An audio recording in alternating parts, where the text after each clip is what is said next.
Hello, everyone, and welcome to This Explainer. Think of me today as your senior consultant, and we are going to tackle a truly massive shift happening in HR right now. We're moving away from that old school, intuitive, ad hoc way of recruiting, and we're stepping right into the era of building a defensible, highly strategic AI hiring machine. This right here is your definitive playbook to calibrate your AI judgment skills and really protect your organization. Let's get into it. So, think about this for a second. If your legal team, or actually worse, an external auditor, walked through your door tomorrow and asked to see exactly how your AI tools are making hiring decisions, how ready would you be? Honestly, for a lot of teams, that thought induces absolute immediate panic. There's this huge misconception out there that process documentation is just bureaucratic red tape, just something that slows you down. But the reality? When you're using AI to filter human livelihoods, documentation is your absolute best shield. It's the tangible proof that your process is fair, it's rigorous, and it is completely defensible. To get you fully audit-ready, here is our roadmap for today. First, we're covering the defensible recruiting mindset. Then, mapping your core process. Next is fairness, data, and compliance. And finally, we'll wrap up with the anti-patterns to avoid. Starting off with Section 1. The defensible recruiting mindset. We are shifting this from a legal afterthought into a core strategic asset. Okay, let's dive into this. We really need to completely reframe how we view writing things down. The old way of recruiting? It was ad hoc. It relied heavily on gut intuition, keeping things undocumented, and basically just crossing your fingers and hoping to avoid a lawsuit. Not great.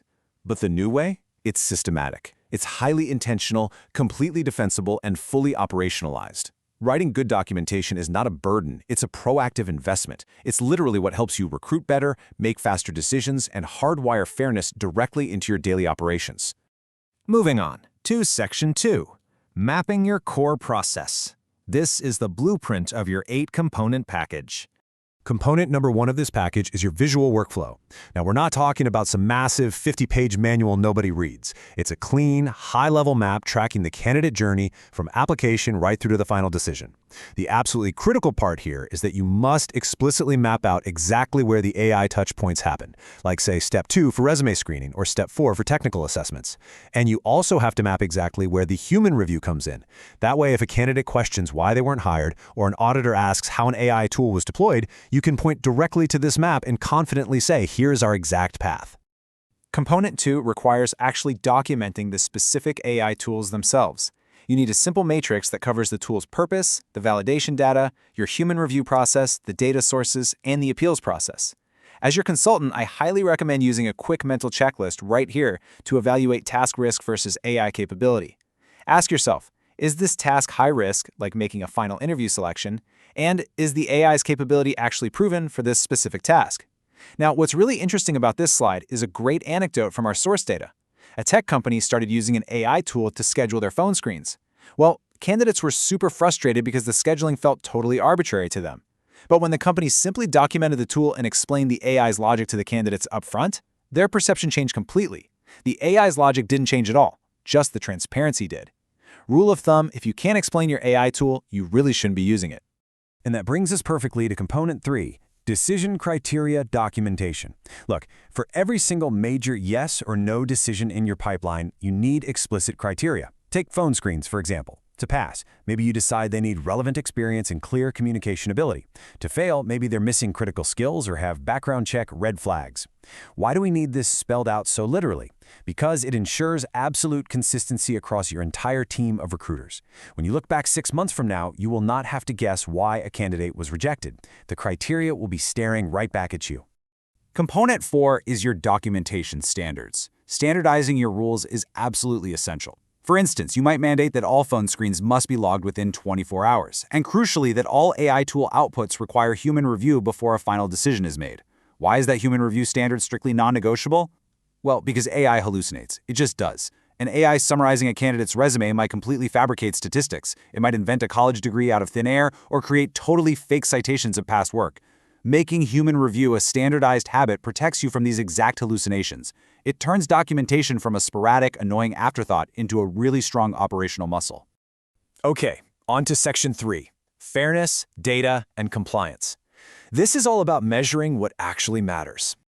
To really understand fairness in AI recruiting, we have to talk about disparate impact.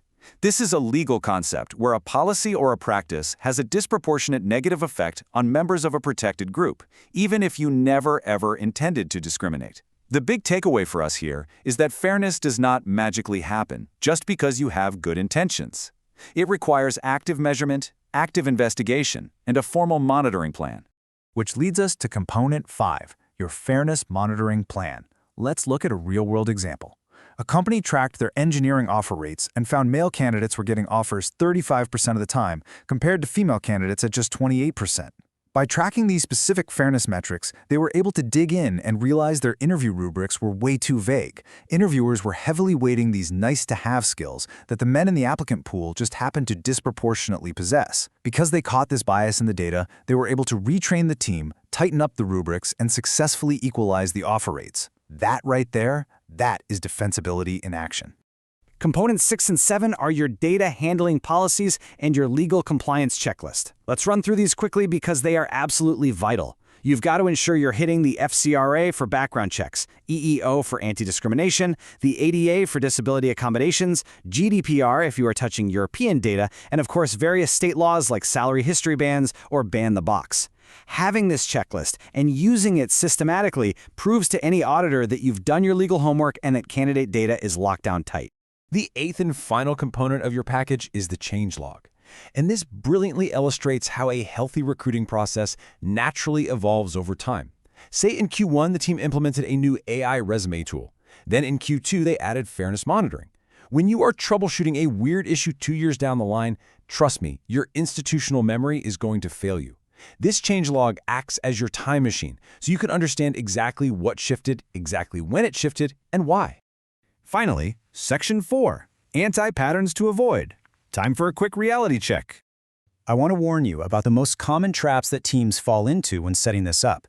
Trap number 1, documenting after the fact. So the crucial point is this. If you skip documentation while you're executing and you just tell yourself you'll catch up later, it will be painful, it will be incomplete, and it will probably be wildly inaccurate. By the time you actually need that paperwork for an audit or an investigation, the institutional knowledge has already faded away. You absolutely have to integrate documentation into your daily workflow so it just becomes second nature. The final 2 traps are also incredibly common. Anti-pattern 2 is creating documentation only for legal. If you write these purely defensive, highly legalistic documents, they're just going to gather dust on a shelf. Your team will literally never read them. Write in plain, everyday language so it actually functions as a real training tool. And anti-pattern 3 is the too much or too little Goldilocks trap.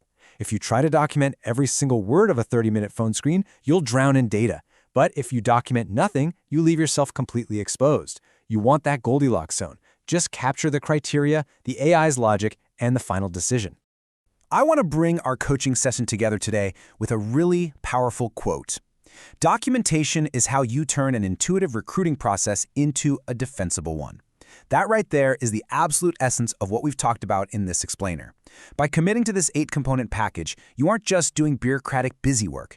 You are building a compliant, a rigorous, and a truly fair system that your organization can be genuinely proud of. I'll leave you with this final, somewhat provocative thought. Think about your own workflow right now. What is one AI tool that you use every single day, but if you're honest, you don't fully understand how it works? Your call to action is to take one immediate, concrete step toward defensibility. Go document that single tool today. Figure out its logic, track down its validation data, and get it on paper. Thank you so much for joining me for this explainer. Your future self, and for sure your legal team, will thank you.